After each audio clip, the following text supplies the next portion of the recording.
Hello everyone, तर मी तुम्हाला generic आणि स्टँडर्ड मध्ये डिफरन्स काय आहे आणि त्याच्या प्राइसिंग मध्ये डिफरन्स काय आहे तर मी तुम्हाला तो सांगत आहे. तर यामध्ये तुम्ही मला सांगतो, मी घेऊन आलेलो तुमच्यासाठी 2 टॅबलेट, ज्यामध्ये की एक आयसोरस 10 जे की रसल कंपनीने बनवलेलं ब्रँड आहे आणि दुसरा आहे की इटरनाइन 10 जे की सीएनएक्स कंपनीने बनवलेलं ब्रँड आहे.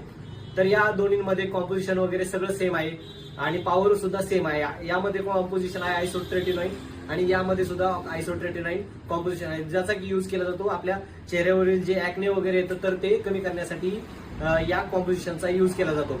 तर हे टॅबलेटची तुम्हाला प्राइस कितीपर्यंत पडेल, तर हे आयसोरस 10 जे रसल कंपनीने बनवलेलं आहे तर हे तुम्हाला जनरिकच्या काउंटरला 40 ते 50 या किमतीपर्यंत तुम्हाला हे भेटून जाईल. आणि जे दुसरं सीएनएक्स कंपनीने बनवलेले जे इटरनाइन 10 जे आहे हे तुम्हाला स्टँडर्डच्या काउंटरला 140 पर्यंत तुम्हाला भेटून जाईल.